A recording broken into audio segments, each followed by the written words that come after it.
प्रसाद जी, संघ प्रमुख मोहन भागवत का जो बयान आया है, उनका ये कहना है भागवत जी का कि ज्ञानवापी को लेकर के आस्था जरूर है, लेकिन उन्होंने साथ ही कहा कि हर मस्जिद में जाकर के शिवलिंग ढूंढने की तो जरूरत ही क्या है। क्या कहना है? देखिए, सर संघ चालक मोहन भागवत जी ने जो कहा है हिंदुओं को, और कि हर मंदिर में हर मस्जिद में जा कर के शिवलिंग को ढूंढना ये उचित नहीं है। तो ये इस तरह के बयान बड़ा दुर्भाग्यपूर्ण है। और मोहन भागवत जी का बयान और मौलाना मदनी के बयान में कोई खास अंतर नहीं है। तो कहीं ना कहीं मौलाना मदनी को ये मजबूती प्रदान कर रहे हैं। ये बड़ा दुर्भाग्यपूर्ण बयान है। मोहन भागवत जी को ये समझना चाहिए कि कोई भी हिंदू हर मस्जिद में जाके शिवलिंग नहीं खोज रहा, बल्कि जिसके साक्ष्य हैं, प्रमाण है, ये सब सर्वविदित है, ऐतिहासिक साक्ष्य कि 18 अप्रैल 1669 को किस प्रकार से औरंगजेब ने फतवा जारी करके मंदिर को तोड़ने का आदेश देता है और पूरे मंदिरों को तोड़ता है। और उसी मंदिर पे सीधा दिखाई देता है कि मंदिरों पे कैसे देवी देवताओं के चिन्ह अंकित है। अब तो शिवलिंग भी मिल गया ज्ञानवापी में। तो इस पे इस तरह की बयान देना कहीं ना कहीं बहुत ही अपरिपक्व बयान इनका है। हमें लगता है कि मोहन भागवत जी को ये बयान तत्काल वापस लेना चाहिए, माफ़ी मांगना चाहिए देश से। यह उन हिंदूवादी जो सनातन धर्मी हैं, जो अपने पुरातन जो मंदिर हैं जिस पे मुगलों ने कब्जा किया, उस पे कहीं ना कहीं उनके हौसला को तोड़ने वाला है। कहीं ना कहीं उनके जो हतोत्साहित करने वाला ये बयान है जो काशी विश्वनाथ जी के या जो है कृष्ण जन्मभूमि पे लड़ाई लड़ रहे हैं। तो इस तरह के बयान से बचना चाहिए था उनको। और ये बड़ा दुर्भाग्यपूर्ण है और ये निंदनीय बयान है। मैं चाहता हूँ कि अपने बयान को मोहन भागवत जी वापस लें। ये बड़ा दुर्भाग्यपूर्ण है। वैसे भी राम मंदिर में भी मोहन भागवत जी का कोई योगदान नहीं रहा है और संघ का योगदान बिल्कुल नहीं रहा है, क्योंकि वो माननीय सर्वोच्च न्यायालय को मैं धन्यवाद दूंगा, बधाई दूंगा कि माननीय सर्वोच्च न्यायालय ने राम मंदिर में निर्णय दिया साक्ष्य और प्रमाण के आधार पर। उसमें जो पक्षकार थे उन्होंने मेहनत किया, जो अधिवक्ता थे सम्मानित उन अधिवक्ताओं ने मेहनत किया। संघ का कोई खास योगदान बिल्कुल नहीं रहा, मात्र बयानबाजी के अलावा। तो अगर बयान ही देना है तो कम से कम हिंदुओं की हौसला बढ़ाने के लिए, जो पक्षकार है उनकी हौसला बढ़ाने के लिए दीजिए। जो ये लड़ाई हिंदू मुस्लिम बिल्कुल नहीं है जैसे वो बोल रहे हैं। यह लड़ाई बल्कि देश बनाम भारतीय बनाम विदेशी आक्रांताओं की लड़ाई है। तो मौलाना मदनी तो विदेशी आक्रांताओं के साथ है, लेकिन क्या मोहन भागवत जी भी है?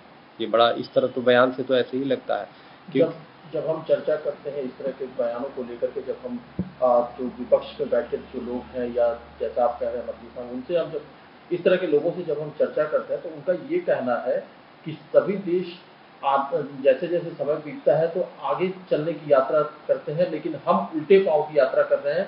हम 21वीं सदी में मिट्टी खोद रहे हैं। नहीं, आप जरा तुर्की का साफिया मस्जिद का आप उदाहरण दीजिए।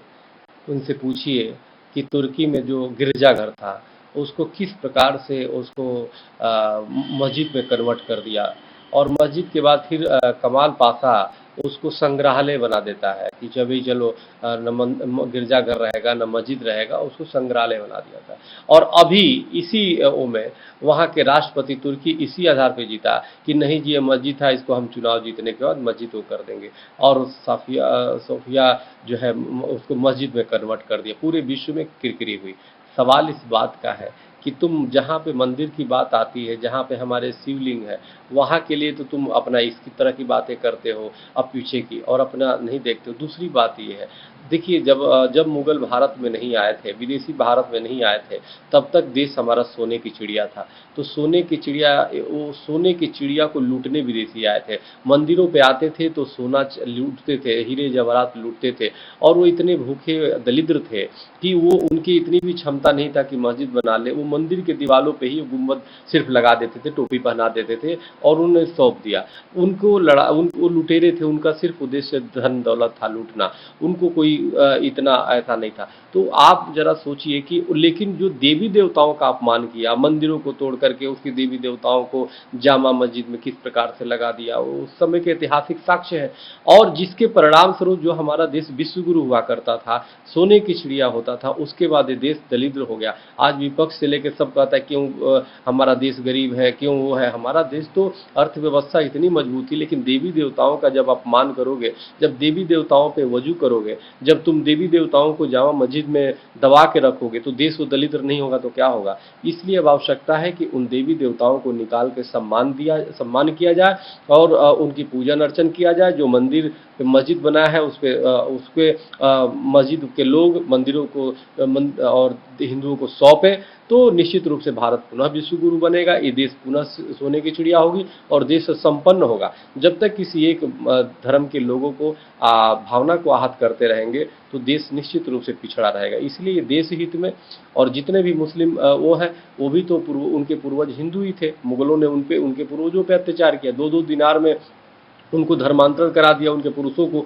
1-1 दिनार में महिलाओं को धर्मांतरण करा दिया। तो ये तो हमारे अपने भाई है भारत में जो मुसलमान है। यह लड़ाई हिंदू मुस्लिम नहीं बल्कि देश बनाम विदेशी आक्रांताओं की है। इस बात को समझना चाहिए और इस पे किसी तरह का प्रश्रय नहीं देना चाहिए। जहां साक्ष्य और प्रमाण मिलता है जिन मस्जिदों के मंदिर है, उसको लीगल तरीके से, कानूनी तरीके से जो लड़ाई है वो चलते रहना चाहिए और जो जिसका अधिकार बनता है उसको मिलना चाहिए।